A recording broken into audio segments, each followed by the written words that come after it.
3 seconds. That's how long it took for Alexandra Bennett to destroy her career and change her life forever. 3 seconds of looking into Damian Blackwell's ice-cold eyes and saying the one word no one had ever dared to say to his face. No. The glass conference room on the 47th floor of Blackwell Industries felt like a pressure cooker. Outside, Chicago stretched beneath them, a sprawling landscape of steel and ambition that glittered in the late afternoon sun. Inside, 6 assistants sat rigidly in leather chairs, their faces carefully composed masks of professional competence, while the man who controlled their futures paced like a caged predator.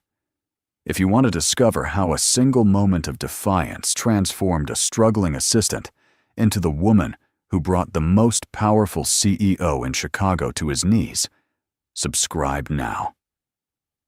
Leave a like if you believe that standing up for yourself is worth more than any paycheck. And tell me in the comments, have you ever had to choose between your integrity and your job? Your presence here means everything.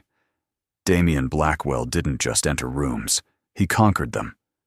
At 42, he had built an empire from nothing, transforming a failing family business into a multinational corporation that made billion-dollar decisions before most people finished their morning coffee. His reputation preceded him like a storm warning. Ruthless, brilliant, impossible to please. The kind of man who fired assistants for bringing him the wrong brand of sparkling water, who expected emails answered at 3 a.m, who viewed empathy as a weakness and loyalty as a commodity to be purchased. He wore a charcoal Tom Ford suit that probably cost more than Alexandra's rent for 6 months, and his dark hair was styled with the kind of precision that suggested he controlled even the smallest details of his appearance. But it was his eyes that truly unsettled people.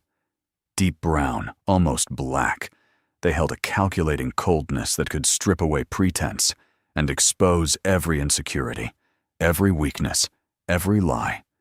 Those eyes were currently fixed on the assistant sitting 2 seats away from Alexandra, a nervous young woman named Jennifer, who was visibly trembling. "The Henderson file," Damian said, his voice low and dangerously quiet.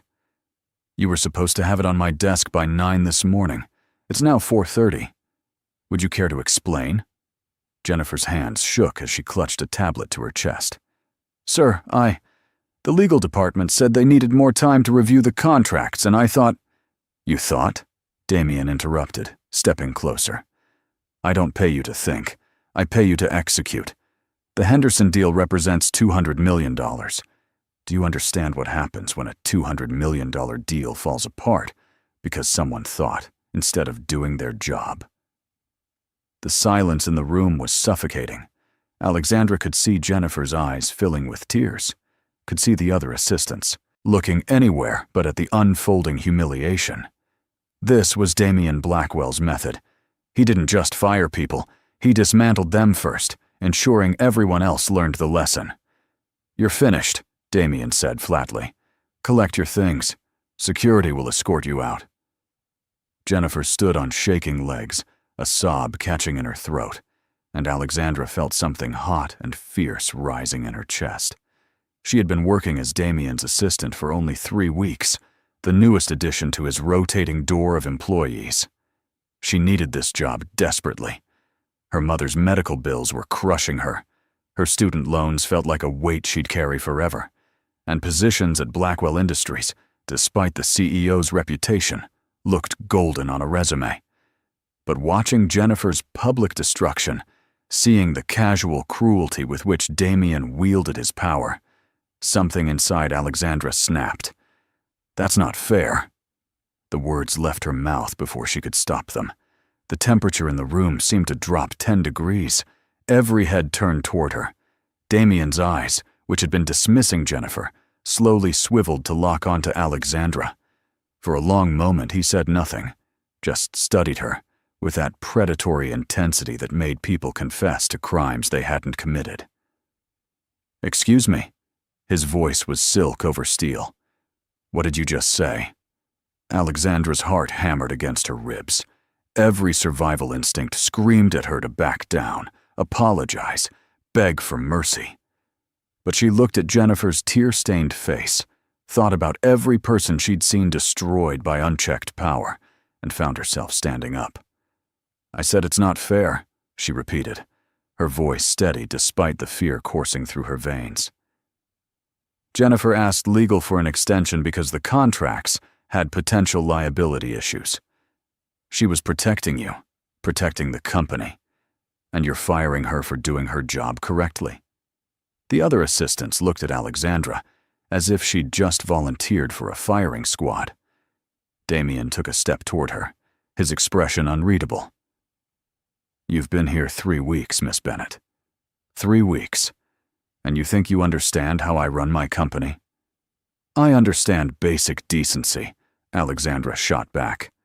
"I understand that fear might get you compliance, but it doesn't get you loyalty or excellence. It just gets you people too scared to tell you the truth." Something flickered in Damien's eyes. Surprise? Anger? Interest? Alexandra couldn't tell. He moved closer, close enough that she could smell his cologne, something expensive and woody that probably had a name she couldn't pronounce. "Do you have any idea what you've just done?" he asked softly, his voice pitched for her ears alone. "Yes," Alexandra said, lifting her chin. "I've probably lost my job, but at least I can look at myself in the mirror tomorrow."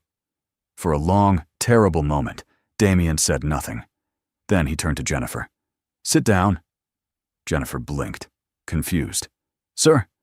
"Sit. Down." Damien's tone left no room for argument. "You'll get your extension. The Henderson deal can wait 24 hours. He turned back to Alexandra, and there was something in his gaze now that hadn't been there before. Something that made her pulse quicken for entirely different reasons. "As for you, Miss Bennett," he said, loud enough for everyone to hear, "my office. Now." The walk to Damien's private office felt like a march to execution. Alexandra was acutely aware of his presence behind her, of the other assistants' pitying glances, of her own racing thoughts about how she was going to explain to her mother that she'd lost another job because she couldn't keep her mouth shut. Damien's office occupied the corner of the 47th floor, a massive space with floor-to-ceiling windows that offered a panoramic view of Chicago. The decor was minimalist and expensive, all clean lines and dark wood, dominated by a desk that looked like it could double as a landing strip. He closed the door behind them with a soft click that felt ominous. "Sit," he commanded, moving to stand behind his desk. Alexandra remained standing. "I'd rather not get comfortable since I'm probably about to be fired."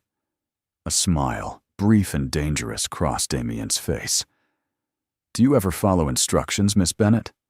"When they make sense," Alexandra replied, then immediately regretted her tone. This man held her entire future in his hands, and she was antagonizing him like it was a sport. Damien leaned back against his desk, crossing his arms over his chest, studying her with that unsettling intensity. "Tell me something. Why did you apply to work here? Surely you'd heard the stories. Surely you knew what kind of man I am." "I heard the stories," Alexandra admitted. "I needed the job. But I didn't think the stories could possibly be entirely true. No one could be that.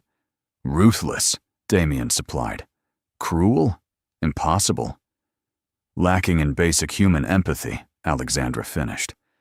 "Though I'm starting to think the stories might have been understated." To her absolute shock, Damien laughed. It wasn't a warm sound, but it was genuine. A low rumble that transformed his entire face for just a moment, making him look younger, almost approachable. "Almost. You have no filter," he observed. "None whatsoever. Do you have any idea how rare that is? How refreshing?" "Refreshing?" Alexandra couldn't keep the disbelief out of her voice. "I just contradicted you in front of your entire staff. Most bosses would consider that grounds for immediate termination. Most bosses aren't me."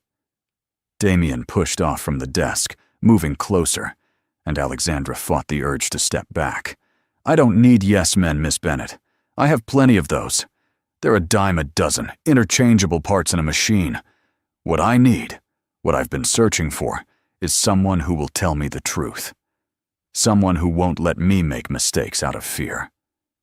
He was standing close now, close enough that Alexandra had to tilt her head back to maintain eye contact.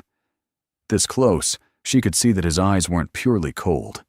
There was something else there, something that burned beneath the ice. "You stood up for Jennifer," Damien continued, his voice dropping lower. "Not because you thought it would benefit you. In fact, you knew it would probably destroy you. You did it because it was right. Do you understand how dangerous that kind of integrity is? How powerful?" "I understand that integrity shouldn't be dangerous," Alexandra said, her voice barely above a whisper. "That says more about your company culture than it does about me." Damien's jaw tightened, and for a moment Alexandra thought she'd finally pushed too far. But then he stepped back, moving to the windows that overlooked the city. "My father built this company through fear," he said quietly, his back to her. "He believed that power came from keeping people off balance, from ensuring that everyone knew they were replaceable. When I took over, I continued his methods because they worked. Fear is efficient. Fear produces results." He turned to face her again, and there was something raw in his expression now, something vulnerable that seemed to cost him to show. "But fear also produces mediocrity. It produces compliance, not innovation. It produces employees who hide mistakes instead of fixing them. And I'm starting to wonder if my father's way, if my way, has been wrong all along." Alexandra felt her breath catch. This moment felt significant somehow, as if the ground beneath her feet was shifting in ways she couldn't quite comprehend. "Why are you telling me this?" she asked. "Because in 3 weeks, you've shown me more courage than people who've worked here for years," Damien said simply. "Because you looked at me, really looked at me, and you weren't afraid to see the truth. And because I think you might be the only person in this building capable of helping me change." "Change?" Alexandra repeated. "You want to change?" "I want to stop being the villain in my own story," Damien said, and there was such stark honesty in his voice that it made her chest ache. "I want to build something that lasts, something built on loyalty and excellence, not fear. But I don't know how. I've never known how." The silence that followed was heavy with possibility. Outside, the sun was beginning to set, painting the Chicago skyline in shades of gold and crimson. Inside, something equally transformative was happening, though neither of them quite understood it yet. "If I help you," Alexandra said slowly, choosing her words carefully. "If I agree to stay, to try to help you build a better company culture, I need conditions." Damien's eyebrows rose. "You're negotiating. You do realize you have no leverage whatsoever." "I have the truth," Alexandra countered. "I have the willingness to tell you things no one else will. That's the leverage. So here are my conditions. 1. No more public humiliations. If someone makes a mistake, you address it privately. 2. You listen when your employees tell you something isn't working. Really listen, not just wait for your turn to speak. And 3. You trust that the people you've hired are trying their best, even when they fall short." "Those are significant demands," Damien said, but there was a hint of amusement in his voice. "What makes you think I'll agree?" "Because you want to change," Alexandra said simply. "Because you're tired of being alone at the top, surrounded by people who fear you but don't respect you. Because somewhere beneath that armor, you know that there's a better way." Damien was quiet for a long moment, his eyes never leaving her face. Then, slowly, he extended his hand. "Deal. But I have a condition of my own." Alexandra hesitated, then took his hand. His grip was firm, warm, and sent an unexpected jolt of electricity up her arm. "What condition?" "You become my executive assistant, not just another member of the team, but my right hand. You sit in on every meeting, you challenge every decision you think is wrong, and you don't ever stop telling me the truth, no matter how uncomfortable it makes me." Alexandra swallowed hard. The position he was offering was huge, far beyond her experience or qualifications. It was also terrifying. Working that closely with Damien Blackwell, being responsible for speaking truth to power every single day would be exhausting. But as she looked into his eyes and saw the genuine desire for change there, saw the man beneath the reputation, she found herself nodding. "Okay," she agreed. "But if this goes badly, if you can't actually handle the truth, I reserve the right to say, 'I told you so.'" That dangerous smile crossed Damien's face again. "Miss Bennett, something tells me you'd say it anyway, regardless of whether you'd reserved the right." He was right, of course, and as Alexandra left his office that evening, her hand still tingling from where he'd held it, she had no idea that she'd just agreed to something far more complicated than a job. She'd agreed to see him, truly see him, in a way no one else ever had. And being seen, truly seen, changes everything. The first week of Alexandra's new position was baptism by fire. Damien hadn't been exaggerating when he said he wanted her in every meeting. She sat through board presentations where men twice her age looked at her like an unwelcome intruder. She reviewed contracts that made her head spin with legal jargon. She fielded calls from executives in Tokyo, London, São Paulo, learning to navigate time zones and cultural expectations while running on 4 hours of sleep and coffee that tasted like battery acid. But the hardest part wasn't the work. It was Damien himself. He was brilliant. There was no denying that. The way his mind worked was almost frightening, connecting patterns and seeing opportunities that others missed entirely. But he was also demanding in ways that went beyond professional expectations. He wanted her input on everything, challenged her constantly, pushed her to defend her positions with logic and data. And he watched her. God, did he watch her? Alexandra would look up from her laptop to find his dark eyes fixed on her, studying her expressions as she read through reports. She'd be explaining a concern about a vendor, and his gaze would drop to her lips, then snap back to her eyes, as if he'd been caught doing something he shouldn't. The awareness between them was a living thing, crackling in the space whenever they were alone. It was a Thursday evening, nearly 8 o'clock, when everything shifted. They were in his office reviewing a problematic merger, the city lights sparkling below them like scattered diamonds. Alexandra had kicked off her heels hours ago, her feet tucked beneath her on the leather couch, while she worked through financial projections on her tablet. Damien was at his desk, tie loosened, sleeves rolled up to reveal forearms that were far more distracting than they had any right to be. "This doesn't add up," Alexandra said, frowning at the numbers. "The valuation they're claiming doesn't match their actual assets. Either they're hiding debt, or someone's cooking the books."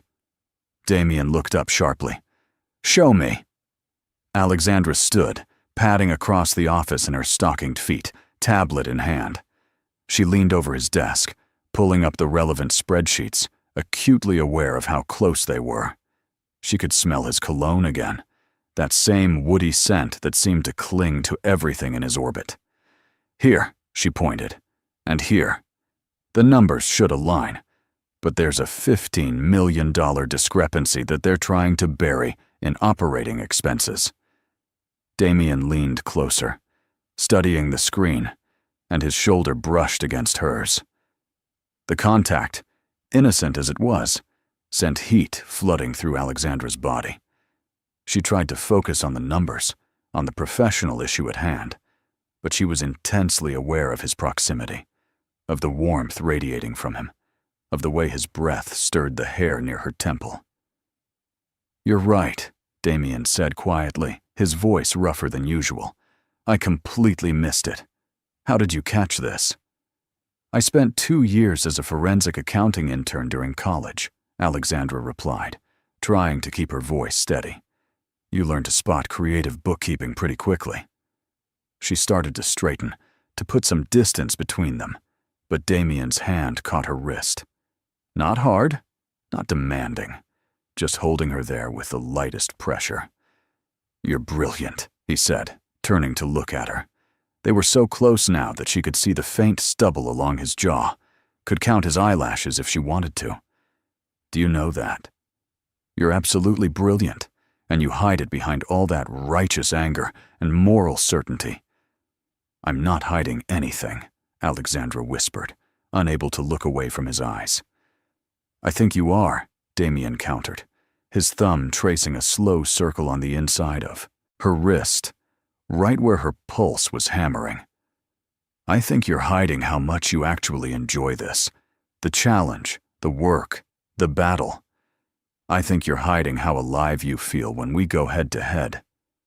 He was right, and they both knew it. Alexandra did love it, loved the intellectual sparring, loved the way he made her think faster and argue better, loved the feeling of being necessary, of making a real difference. And God help her, she loved the way he looked at her, as if she were the most fascinating puzzle he'd ever encountered. This is a bad idea, she said, but she didn't pull away.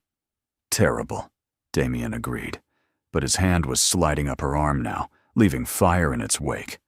Completely inappropriate. I work for you. I'm aware. The power dynamic is problematic. I know. But he was standing now, and somehow Alexandra was pinned between him and his desk, her heart racing, her breathing shallow. Every rational thought in her head was screaming at her to step back, to maintain professional boundaries, to protect herself. But there was nothing rational about the way she felt in this moment. Tell me to stop, Damien said, his hands framing her face with a gentleness that seemed at odds with everything she knew about him.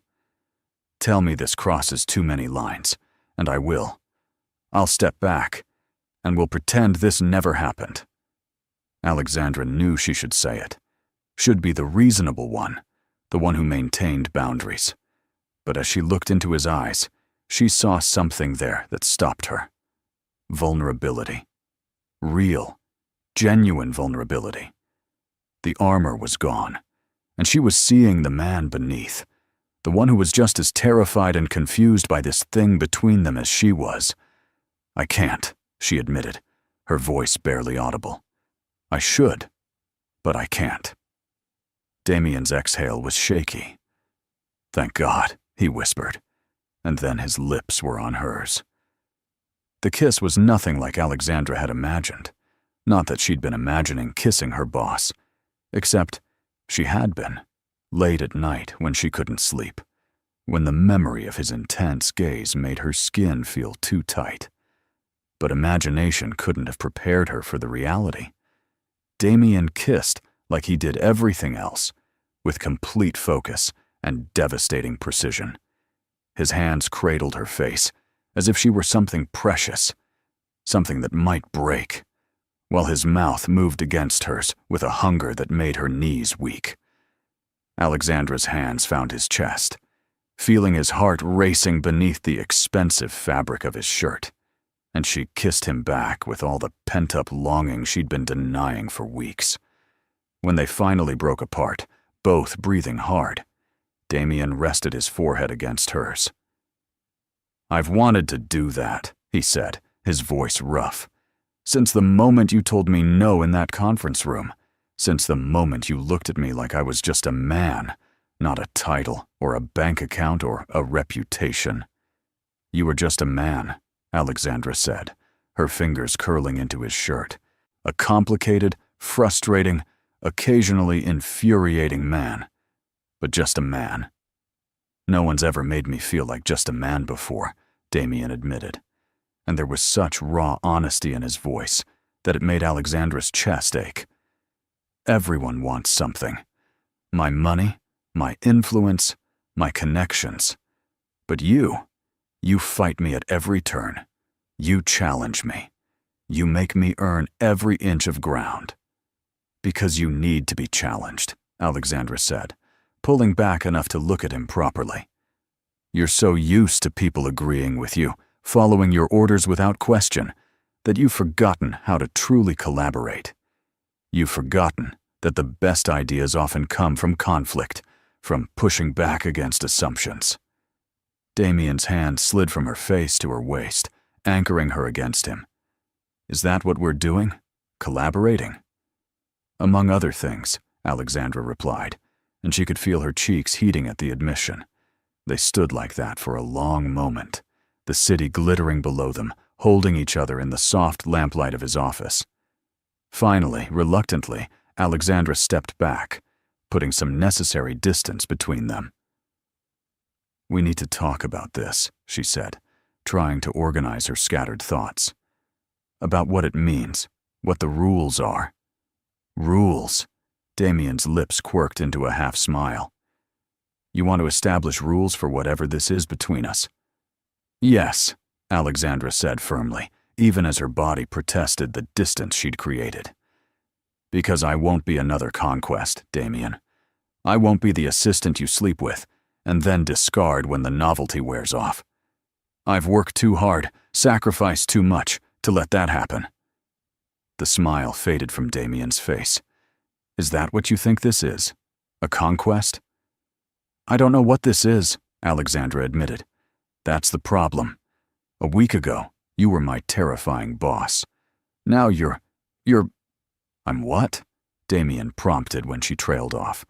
Alexandra took a deep breath. You're someone who makes me feel things I shouldn't feel. Someone who challenges me and frustrates me and makes me want to simultaneously strangle you and kiss you. And that's terrifying, because I need this job. My mother's medical bills aren't going to pay themselves, and positions like this don't come along twice. Understanding dawned in Damien's eyes. Your mother is sick. It wasn't a question. Terminal cancer, Alexandra said, the words still hard to say even after 2 years. Stage 4. She's stable now. But the treatments, the medications, they're not covered by insurance. I send home almost everything I make to help pay for her care. Why didn't you tell me this before? Because I don't want pity, Alexandra said fiercely. I don't want special treatment or for you to keep me on out of sympathy. I want to be here because I'm good at my job, because I bring value, not because you feel sorry for me. Damien was quiet for a long moment, his expression unreadable. Then he moved to his desk, pulling out a business card and scribbling something on the back.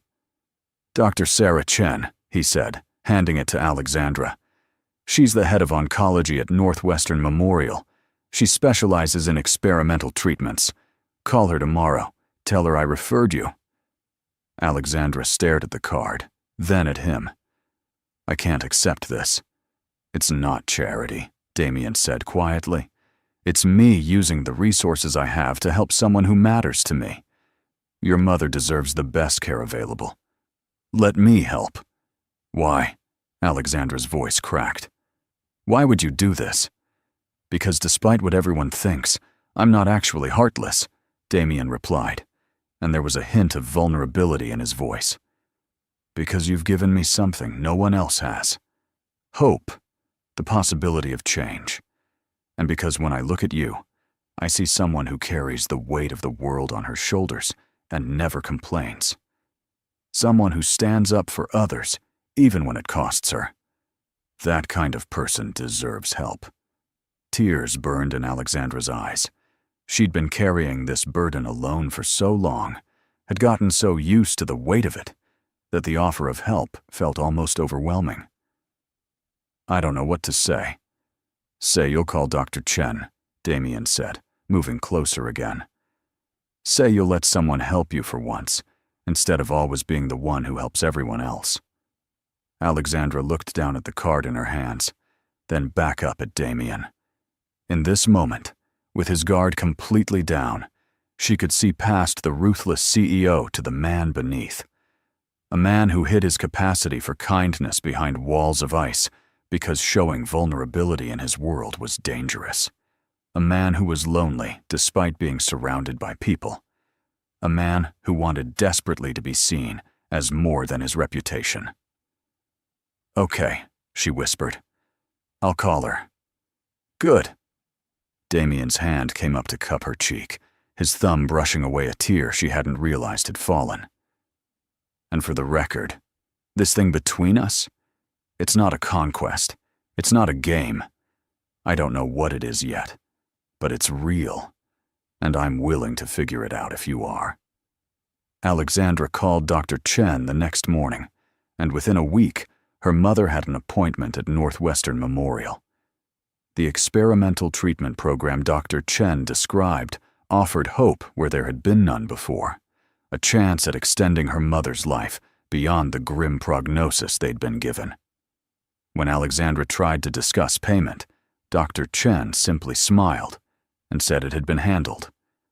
Alexandra knew exactly who had handled it, and the knowledge sat heavy in her chest, somewhere between gratitude and guilt. At work, things shifted into a new, complicated rhythm. Publicly, they maintained strict professionalism. In meetings, Alexandra challenged Damien's decisions when she disagreed, and he listened, really listened, in a way that surprised everyone. The atmosphere at Blackwell Industries began to change. Slowly, carefully, employees started speaking up in meetings. The turnover rate, which had been astronomical, began to decrease.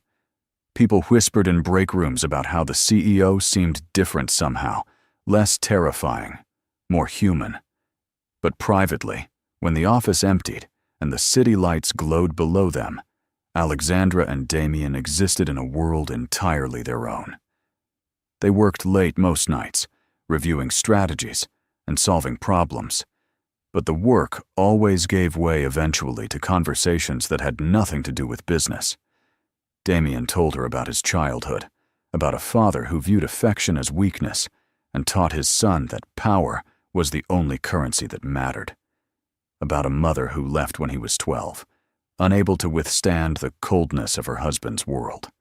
About learning to armor himself against feeling anything at all, because feeling meant vulnerability, and vulnerability meant destruction.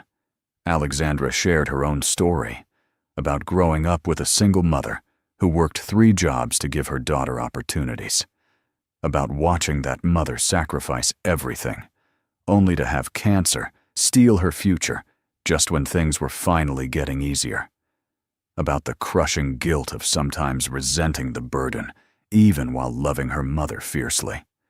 They learned each other in those quiet evening hours, learned that Damien secretly loved old movies, particularly film noir from the 1940s, learned that Alexandra could speak Italian fluently because her grandmother had immigrated from Sicily, learned that they both felt like imposters in their own lives, always waiting for someone to realize they didn't belong. It was a Friday night, nearly 10 o'clock, when Damien did something he'd never done before. "Come with me," he said, standing abruptly from his desk. Alexandra looked up from the contract she'd been reviewing. "Where?" "You'll see." He held out his hand, and after a moment's hesitation, she took it. They rode the elevator down to the parking garage in silence, fingers intertwined. Damien led her to a black Aston Martin that probably cost more than most people's houses, and soon they were speeding through Chicago's streets, the city blurring past the windows. 20 minutes later, they pulled up to a building Alexandra didn't recognize. It was older, elegant in a way that spoke of old money rather than new. Damien used a key to access a private elevator, and they rode up in silence, the air between them charged with anticipation. The elevator opened directly into a penthouse apartment, and Alexandra's breath caught. It was beautiful, all exposed brick and soaring ceilings, but what captured her attention were the windows. Floor to ceiling, they offered a 360-degree view of Chicago at night, the city spread out like a carpet of stars. "This is your home," Alexandra said, understanding. In all their conversations, Damien had never invited her here. His office had been their sanctuary, neutral territory. Bringing her here meant something. "I wanted you to see it," Damien said, quietly, standing behind her at the windows. "I wanted you to see me, really see me. Not the office, not the CEO, but the man who comes home to this empty space every night and wonders why success feels so hollow." Alexandra turned to face him. In the soft lighting of his apartment, wearing jeans and a simple sweater instead of a suit, he looked younger, more vulnerable. "It's not empty tonight," she pointed out. "No," Damien agreed, his hands coming to rest on her waist. "It's not." He kissed her then, different from that first kiss in his office. This was slower, deeper, a kiss that spoke of wanting rather than hunger. Alexandra's hand slid up his chest, tangling in his hair, and she poured everything she couldn't say into that kiss. All the longing, all the confusion, all the terrifying realization that what she felt for him went far beyond attraction. When they broke apart, both breathing hard, Damien rested his forehead against hers. "Stay," he whispered. "Tonight. Tomorrow. For as long as you'll have me. I'm tired of being alone." Alexandra knew she should be cautious, should protect her heart, maintain boundaries, think about the implications. But as she looked into his eyes and saw the same vulnerability, the same need for connection that she felt, caution seemed like a luxury she couldn't afford. "Okay," she whispered back. "I'll stay." They moved to his couch, a sprawling thing that faced the windows, and talked until the city lights began to dim with approaching dawn. Damien told her about the pressure of maintaining an empire, about the constant fear that one wrong move would destroy everything his family had built. Alexandra told him about the terror of potentially losing her mother, about feeling like she was drowning in responsibility, while everyone else her age was living normal lives. Somewhere around 3 in the morning, Alexandra's head dropped to Damien's shoulder, her eyes growing heavy. She felt his arm come around her, pulling her closer, and she let herself sink into the warmth of him. "I was so lonely before you," Damien murmured against her hair, his voice thick with exhaustion and emotion. "I didn't even realize how lonely until you walked into that conference room and looked at me like I was just a man who needed to be better." Alexandra woke to sunlight streaming through floor-to-ceiling windows and the unfamiliar sensation of being held. For a moment, disoriented, she couldn't remember where she was. Then awareness returned. Damien's penthouse, Damien's couch, Damien's arms around her, and she froze. They'd fallen asleep together, her head on his chest, his chin resting on her hair, their bodies intertwined as naturally as if they'd been doing this for years instead of hours. She could hear his heartbeat beneath her ear, steady and strong, could feel the rise and fall of his breathing. In sleep, all the hardness had left his face. He looked peaceful, almost boyish, and Alexandra felt her heart do something, dangerous in her chest. She was falling for him. No, if she was honest with herself, she'd already fallen. Somewhere between challenging him in meetings and late-night conversations about childhood wounds, between watching him slowly let his guard down and feeling him see her in return, she'd tumbled completely, irrevocably, in love with Damien Blackwell. The realization terrified her.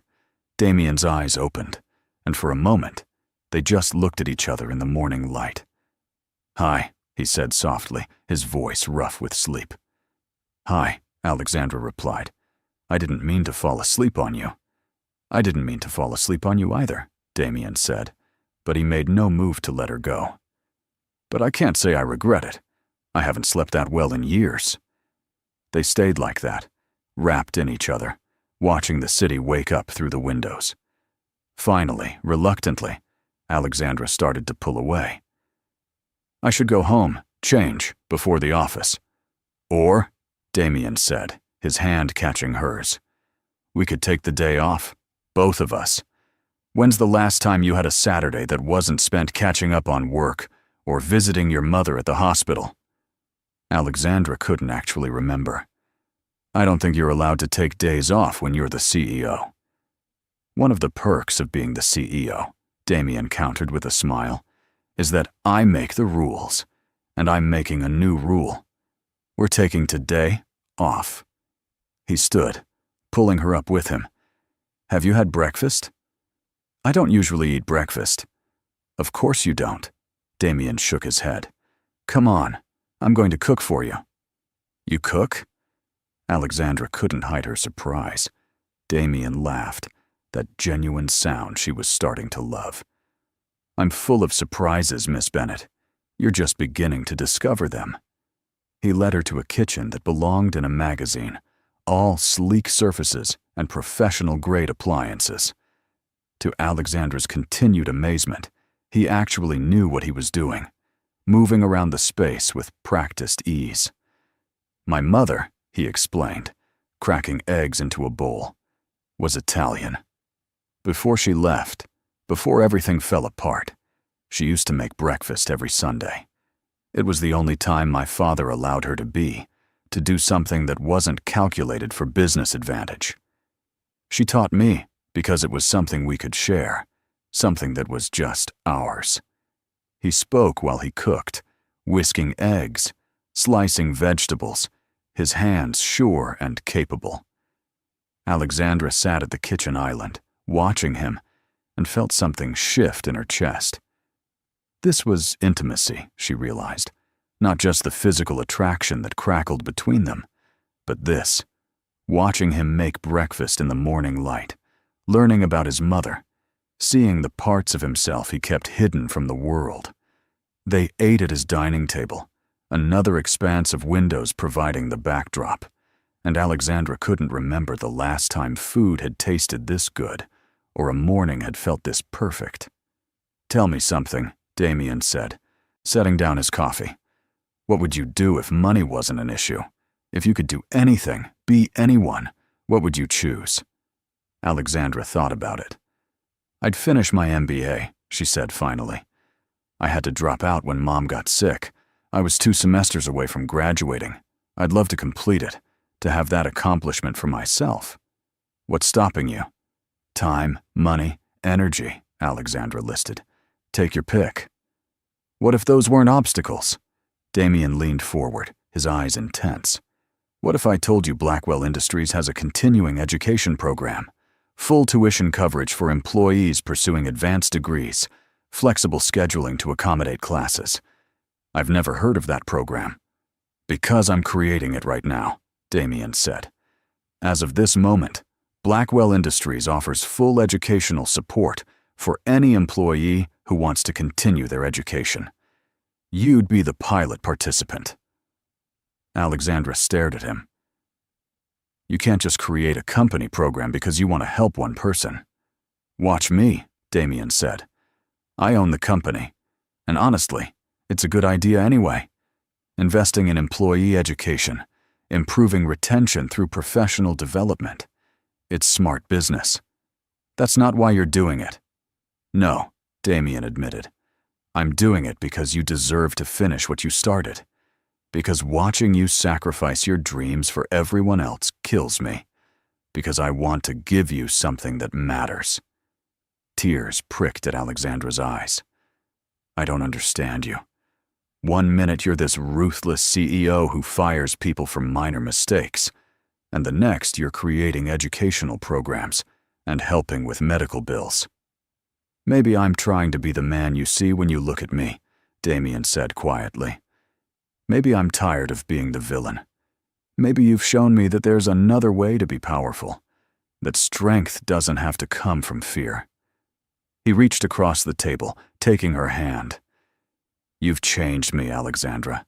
In 2 months, you've changed everything. The way I think, the way I lead, the way I see myself.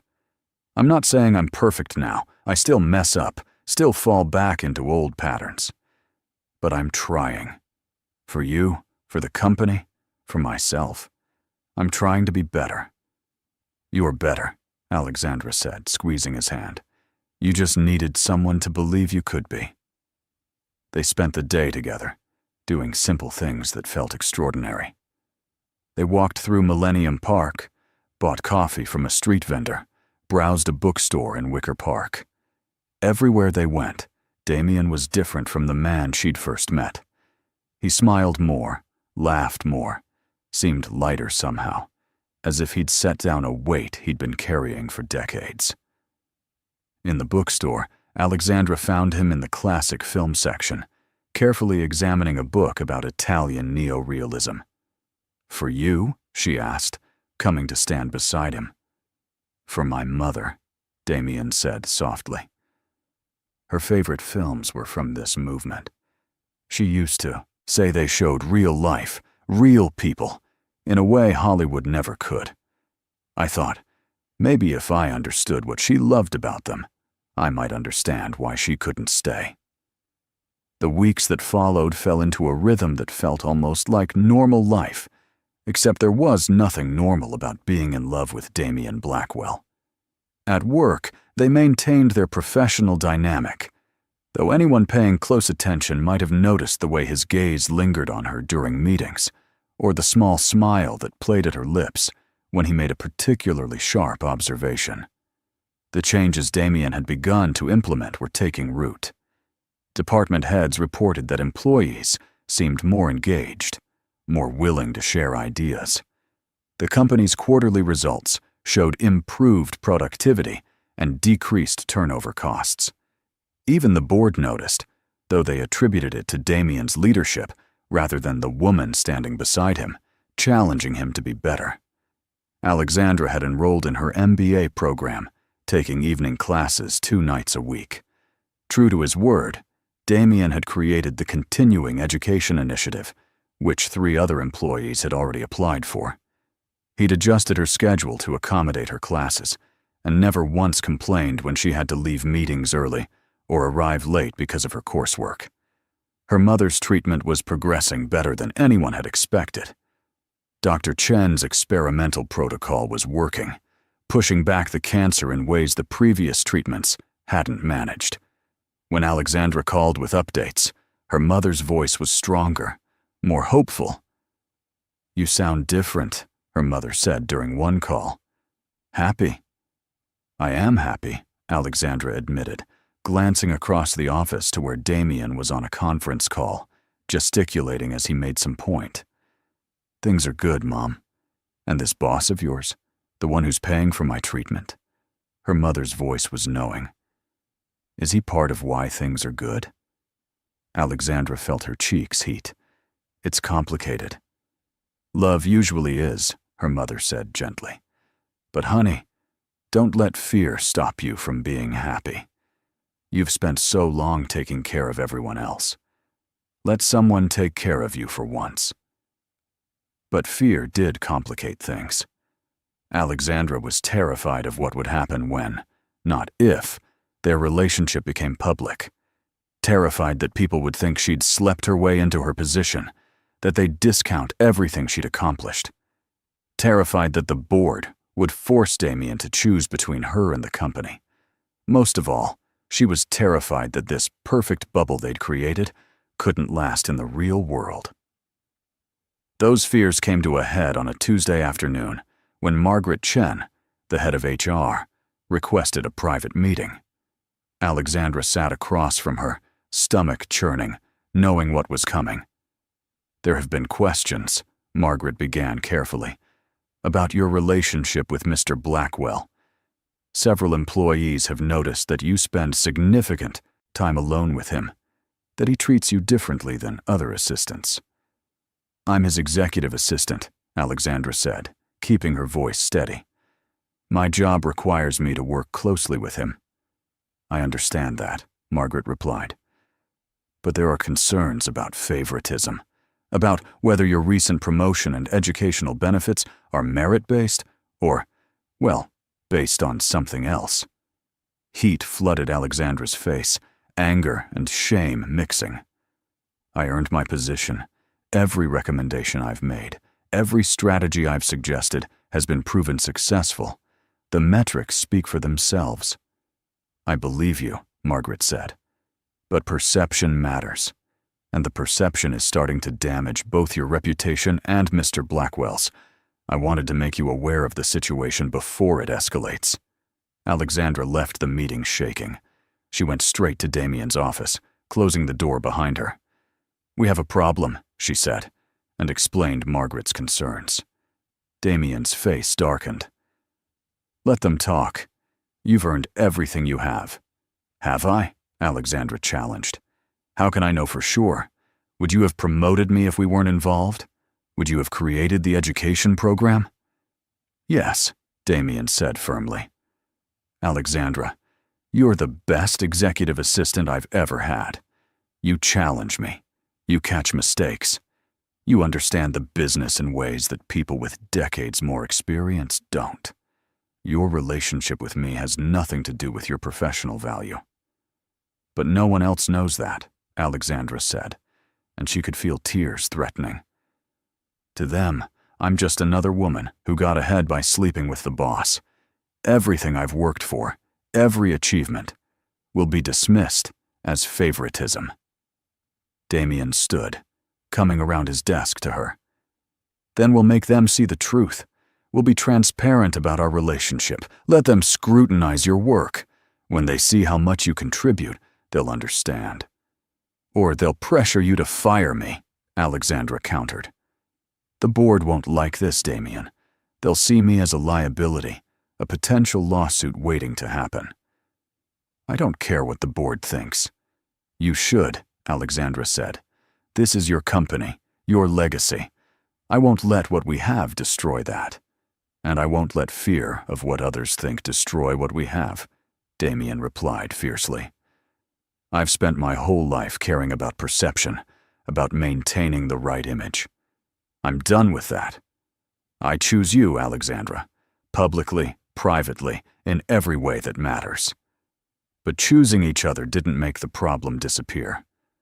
Over the next week, the whispers grew louder. Alexandra overheard conversations that stopped when she entered rooms. People who had been friendly became distant. A gossip blog that covered Chicago business news ran a blind item about a CEO and his assistant, and everyone knew who they meant. The board called an emergency meeting. Damien attended alone, refusing to let Alexandra be subjected to their interrogation. He was gone for 3 hours, and when he returned, his face was granite. "They want you gone," he said flatly. "They've given me an ultimatum. Either you resign, or they'll call for a vote of no confidence." Alexandra felt the floor drop out from under her. "Then I'll resign." "No. Damien, you can't lose your company because of me." "I won't lose you because of them," he countered. "I told them to call their vote. I told them that I'd rather walk away from Blackwell Industries than compromise on this." "You can't be serious," Alexandra breathed. "This company is everything to you. It's your family legacy, your entire identity." "It was," Damien agreed. "But you showed me that I'm more than what I build, more than profit margins and market share. You showed me what actually matters: human connection, integrity, love. I won't sacrifice that, not even for Blackwell Industries." The vote of no confidence was scheduled for the following week, which gave them 7 days to either convince the board or prepare for the fallout. Alexandra spent those days in a state of controlled panic, working longer hours than ever, documenting every decision she'd influenced, every strategy she'd contributed to, building a case for her professional value.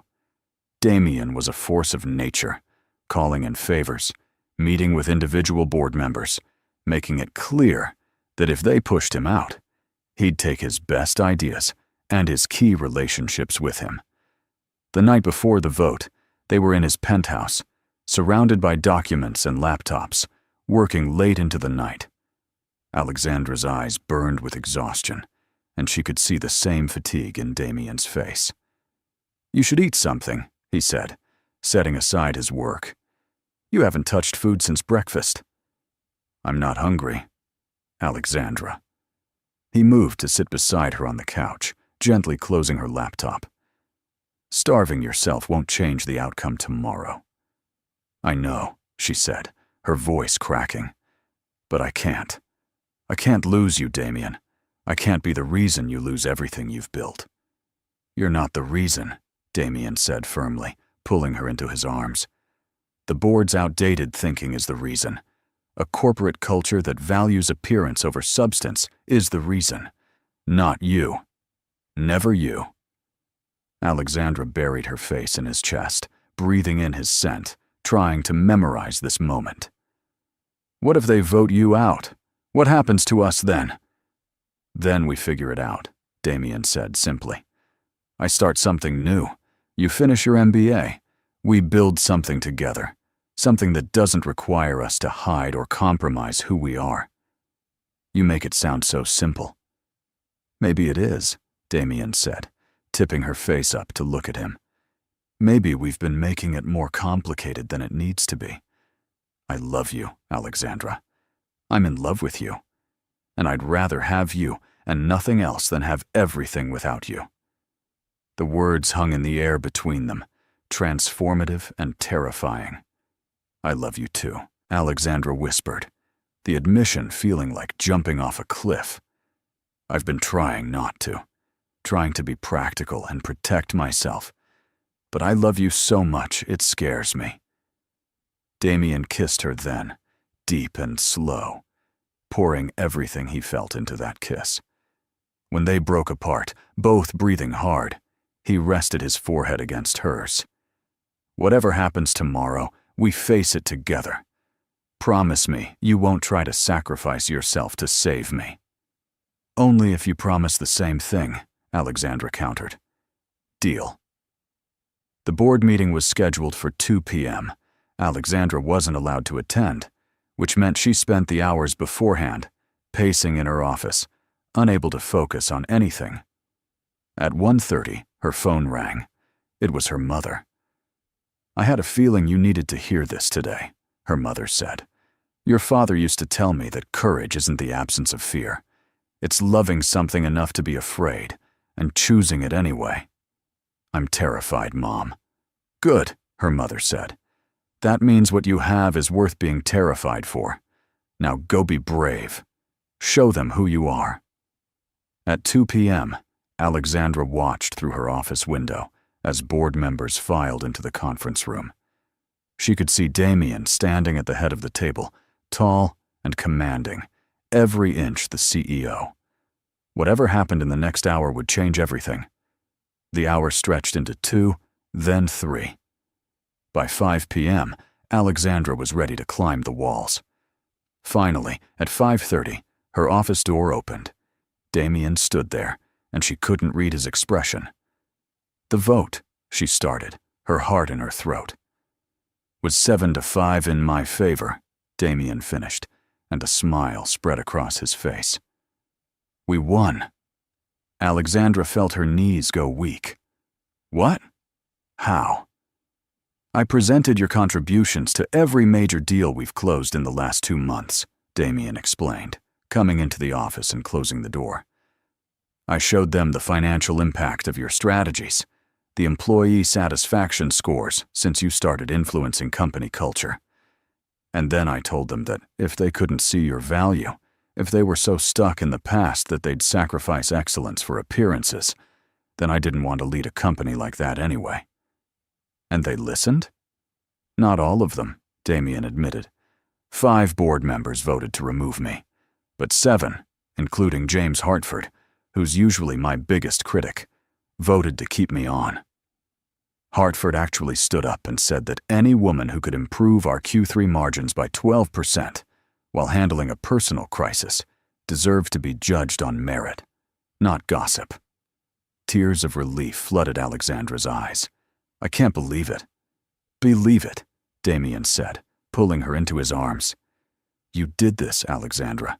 Your work, your integrity, your refusal to compromise. You proved them wrong. They stood like that for a long moment, just holding each other, feeling the weight of stress and fear finally lifting. "So what happens now?" Alexandra asked. "Now," Damien said, pulling back to look at her, "we do this right. I'm calling a company-wide meeting tomorrow to announce that we're in a relationship. HR is going to implement new policies about workplace relationships, transparency requirements, oversight to prevent favoritism, everything above board, everything ethical. You thought this through?" "I had 3 hours while the board deliberated," Damien said with a slight smile. "I made a list. Also, I want you to know that your performance will be reviewed by an independent consultant quarterly. Not because I doubt you, but because I want there to be no question about your merit." That's actually really smart," Alexandra said. "I'm occasionally smart," Damien replied. "Usually when you push me to be." They left the office together that night, not hiding their joined hands, not caring who saw them leaving in the same car. The battle wasn't over. Alexandra knew there would still be whispers, still be people who doubted her. But for the first time, she felt like they could handle it together. The company-wide announcement the next day was exactly as uncomfortable as Alexandra had anticipated. Standing beside Damien in the main auditorium, while he explained their relationship to 300 employees, felt like being on display, vulnerable and exposed. But Damien's hand found hers under the podium, a steady anchor, and she held her head high. To her surprise, the response was mostly positive. Some employees looked skeptical, others clearly disapproved, but many more seemed genuinely happy. During the Q&A session, Jennifer, the assistant Alexandra had defended in that first meeting, stood up. "I just want to say," Jennifer began, her voice shaking slightly, "that Alexandra saved my job when anyone else would have let me get fired. She stood up for what was right, even though it could have cost her everything. That's not someone who's here because of favoritism. That's someone who actually cares." The applause that followed wasn't universal, but it was real. Alexandra felt tears prick at her eyes, moved by the unexpected support. Over the next weeks, life settled into a new normal. Alexandra moved through the office with her head high, proving herself again with every successful negotiation, every strategic insight, every problem solved. The quarterly review by the independent consultant was glowing, noting her exceptional contributions and recommending her for additional leadership responsibilities. Her MBA program was progressing well. She'd discovered a talent for strategic management and was already thinking about potentially teaching one day, sharing what she'd learned with the next generation of business leaders. Best of all, her mother's scans came back clear. Complete remission. Dr. Chen called it remarkable, a testament to the experimental treatment's effectiveness. When Alexandra shared the news with Damien, he held her while she cried with relief, understanding the weight she'd been carrying for so long. It was a Saturday in November, 6 months after that first confrontation in the conference room, when Damien took her back to the small Soho cafe where they'd first really talked. The same cafe where he'd once hidden from his own reputation, where she'd studied for exams between hospital visits. They sat at the same table in the corner, coffee growing cold while they talked, just like that first afternoon. "Do you remember," Damien said, his fingers playing with hers on the table, "when you told me that fear might get compliance but not loyalty?" "I remember you looking at me like I'd grown a second head," Alexandra replied with a smile. "I thought you were going to fire me on the spot." "I nearly did," Damien admitted. "But then you said that thing about people being too scared to tell me the truth, and something in me broke. Or maybe something finally started to heal. I realized I'd been so busy building walls that I'd forgotten how to let anyone in. And now? Now I don't want walls," Damien said. "I want truth. I want challenge. I want someone who sees me, really sees me, and loves me anyway. I want you, Alexandra. Not just for now, but forever." He shifted, and Alexandra's breath caught as he pulled a small velvet box from his pocket, opening it to reveal a ring. It was beautiful, elegant and understated, a single emerald surrounded by small diamonds. "It reminded me of you," Damien explained, his voice unsteady. "Strong and rare, and absolutely unique. Alexandra Bennett, you changed my life the day you told me no. You made me want to be better, made me believe I could be better. You showed me that real power comes from connection, not control. Will you marry me?"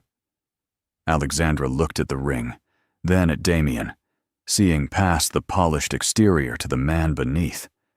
The man who'd learned vulnerability, who'd chosen love over fear, who'd stood beside her when it would have been easier to walk away. "Yes," she whispered, then louder. "Yes, of course, yes."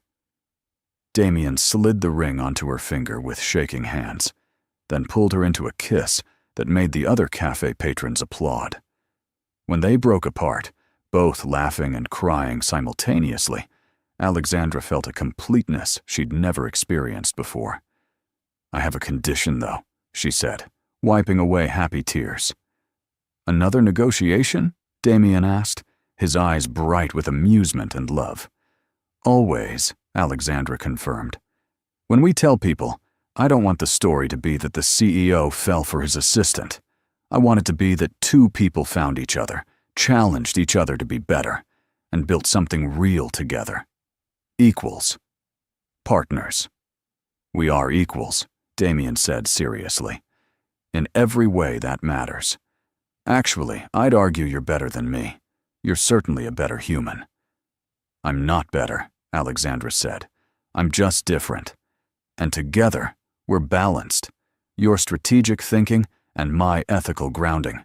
Your drive and my perspective. Your past and my future. We make each other whole." "We do," Damien agreed, pulling her close. "God, we really do."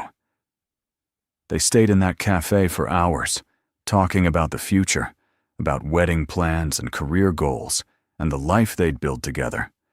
About continuing to transform Blackwell Industries into a company people wanted to work for, not one they feared.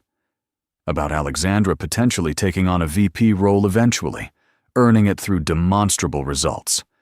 About starting a foundation focused on making cancer treatment accessible, so other families didn't have to choose between medical care and financial survival. As the afternoon faded into evening, Alexandra looked around the small cafe that had become the setting for so many pivotal moments in their relationship. "We should buy this place," she said suddenly. "What?" Damien laughed. "This cafe. We should buy it," Alexandra repeated, warming to the idea. "Keep it exactly as it is, maybe just update the coffee machine. Make sure it stays here, stays accessible. It's where we found each other. It should be preserved." Damien studied her for a moment, then pulled out his phone. "Done. I'll have my real estate attorney draw up an offer on Monday." "Just like that?" Alexandra shook her head, amused. "Just like that," Damien confirmed. "One thing I've learned from you is that when something matters, you don't hesitate. This place matters. Our story matters. So, yes, just like that." 3 months later, they were married in a small ceremony at the Chicago Botanic Garden. Alexandra's mother, healthy and radiant, cried through the entire event. Damien's estranged mother, whom he'd reconnected with after Alexandra encouraged him to heal that old wound, sat in the front row looking proud. The guest list was small, intimate, just the people who truly mattered. Jennifer was there, now promoted to department head after showing exceptional leadership.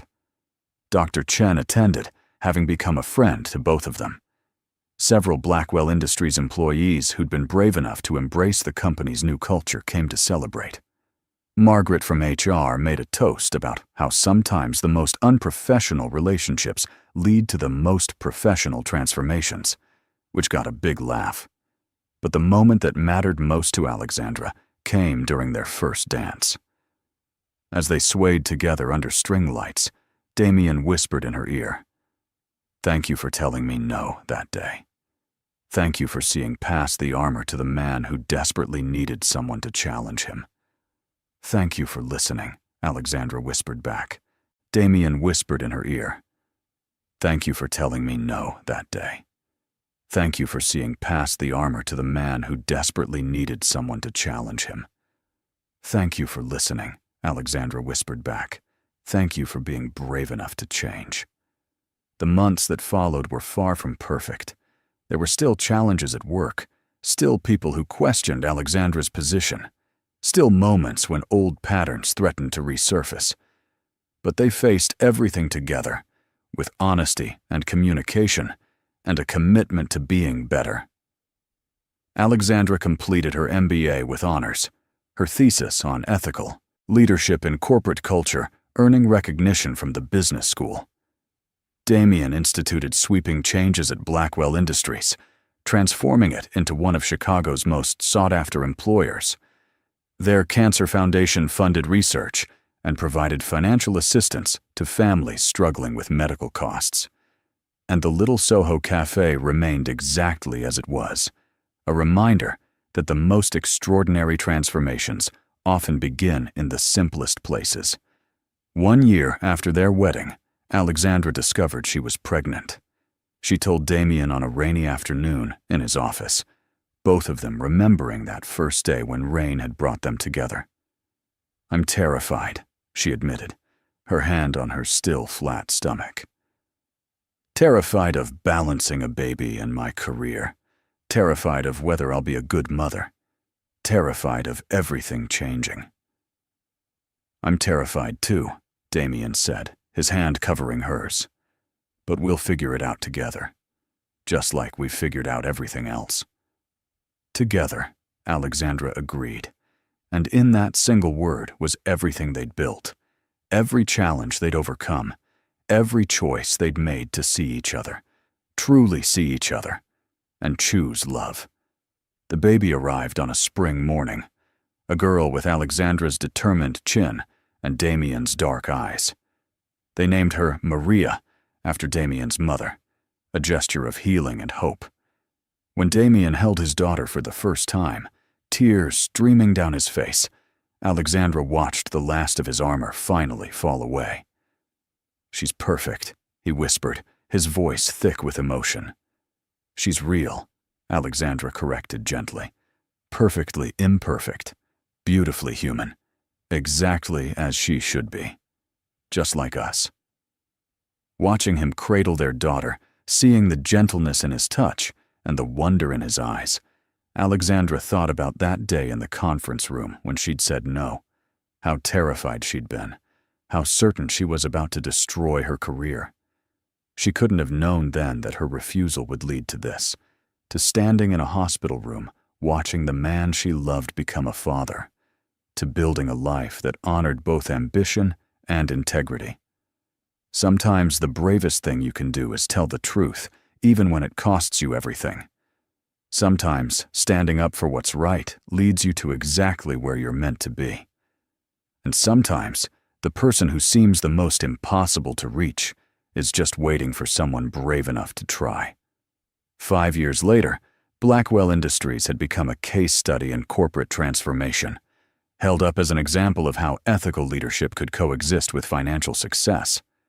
Alexandra had been promoted to Chief Operating Officer, her appointment based on 5 years of documented excellence and a rigorous external review process that left no room for doubt.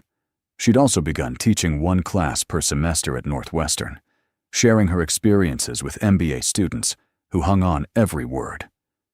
Damien had stepped back slightly from day-to-day operations, finding that he preferred strategic planning to operational management. He'd discovered a passion for mentoring young entrepreneurs, particularly those from disadvantaged backgrounds, helping them avoid the mistakes he'd made and embrace the lessons he'd learned. Their daughter Maria was bright and fierce, with her mother's sense of justice and her father's strategic mind. She had a habit of questioning everything, of demanding to know why things were the way they were, and both parents secretly loved it, even when it made parenting challenging.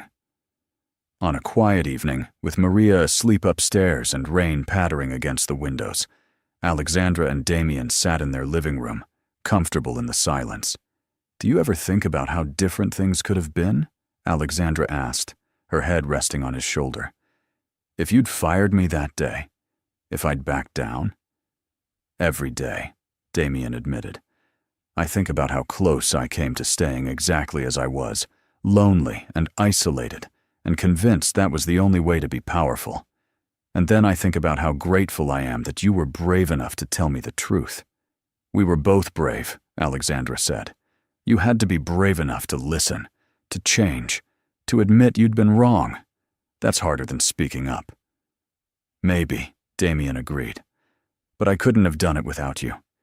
You showed me what was possible. You believed in a version of me that I didn't even know existed." Alexandra lifted her head to look at him. "That version was always there. You just needed someone to help you find it." He kissed her then, soft and sweet, a kiss that spoke of years of shared history and decades of future yet to come. Outside, Chicago sparkled in the rain, indifferent to the miracle that had unfolded within its borders. Two people who had found each other through defiance, who had chosen truth over convenience, who had proved that integrity and success weren't mutually exclusive. And in a small Soho cafe that remained unchanged by time, couples still met over coffee, arguments still sparked over small tables, and sometimes, just sometimes, someone found the courage to say no to power and yes to possibility. Because that's where all the best love stories begin. Not with perfection, but with truth. Not with ease, but with courage. Not with someone who completes you, but with someone who challenges you to complete yourself. The ruthless CEO had tested his assistants, and only one had dared to say no. But in that refusal, both of them had found something infinitely more valuable than compliance. They'd found each other. They'd found themselves. And they'd discovered that the greatest power of all comes not from commanding others, but from having the courage to be vulnerable, to change, to love fiercely and honestly in a world that often rewards neither honesty nor love. If this story moved you, if you believe that standing up for yourself is worth more than any paycheck, subscribe to hear more stories about courage, transformation, and love that defies expectations. Leave a like if you've ever had to choose between your integrity and your job, and let me know in the comments what choice you made. Because your story matters too. Your courage matters. And somewhere, someone needs to hear that it's possible to say no to what's wrong and yes to what's right, even when it's terrifying. Even when you have everything to lose. Because sometimes, when you risk everything, you gain something you never knew you needed. You gain yourself.